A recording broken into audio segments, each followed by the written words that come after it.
Yohanes 20. Pada pagi hari Minggu, semasa masih gelap, Maria Magdalena pergi ke kubur. Dia melihat batu penutup sudah digulingkan dari lubang kubur itu. Oleh itu, dia lari mencari Simon Petrus dan pengikut lain yang dikasihi oleh Yesus, lalu berkata kepada mereka, "Jenazah Tuhan telah diambil dari kubur dan kami tidak mengetahui tempat dia diletakkan." Lalu Petrus dan pengikut lain itu pergi ke kubur. Kedua-duanya berlari, tetapi pengikut lain itu mendahului Petrus dan tiba lebih awal di kubur. Dia menjenguk ke dalam dan nampak kain linen di situ, tetapi dia tidak masuk ke dalam kubur. Simon Petrus menyusul dari belakang. Dia terus masuk ke dalam kubur itu. Dia nampak kain linen terletak di situ, dan juga kain yang diikatkan pada kepala Yesus. Tetapi kain pengikat kepala itu tergulung tersendiri. Kemudian pengikut lain itu yang lebih dahulu tiba di kubur juga masuk. Dia melihat semuanya dan percaya. Meskipun demikian, mereka masih belum memahami apa yang tertulis di dalam Alkitab bahwa dia harus bangkit daripada kematian. Kemudian pengikut-pengikut Yesus itu pulang. Maria berdiri sambil menangis di hadapan kubur. Sambil menangis, dia menjenguk ke dalam kubur itu. Dia melihat dua malaikat berpakaian putih duduk di tempat jenazah Yesus dibaringkan dahulu. Satu malaikat pada sebelah kepala dan satu lagi pada sebelah kaki. Malaikat-malaikat ini bertanya kepadanya, "Puan, mengapa menangis?" Maria menjawab, "Jenazah Tuhan saya telah diambil dan saya tidak mengetahui tempat dia diletakkan." Setelah berkata demikian, Maria berpaling dan nampak Yesus berdiri di situ. Tetapi Maria tidak tahu bahwa dia Yesus.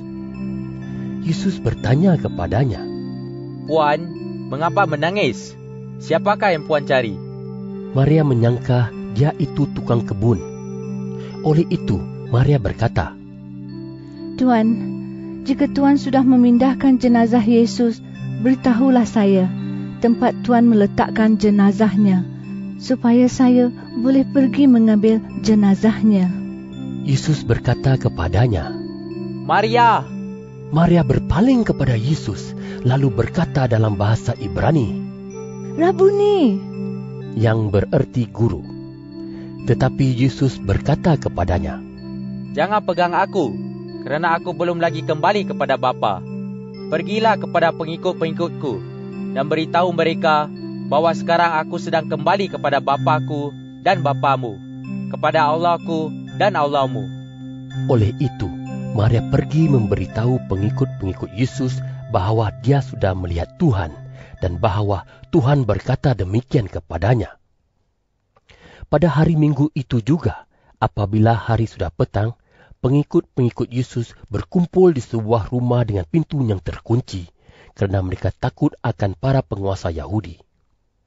Kemudian Yesus datang berdiri di tengah-tengah mereka dan berkata, "Salam, sejahtera." Setelah berkata demikian, dia menunjukkan tangan dan rusuknya kepada mereka. Barulah mereka bersukacita melihat Tuhan. Yesus berkata kepada mereka lagi, "Salam, sejahtera. Sebagaimana Bapa mengutus aku, demikian juga aku mengutus kamu." Kemudian Yesus mengembuskan nafasnya kepada mereka dan berkata, "Terimalah roh Allah. Sesiapa yang dosanya kamu ampunkan, orang itu diampuni oleh Allah. Sesiapa yang dosanya tidak kamu ampunkan, orang itu tidak diampuni oleh Allah."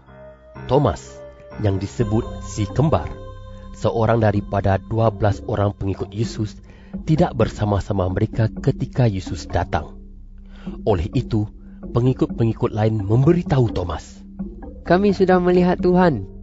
Tetapi Thomas menjawab, "Kecuali aku melihat bekas paku pada tangannya dan meletakkan jariku pada bekas luka itu, serta meletakkan tanganku pada rusuknya, aku tidak mahu percaya."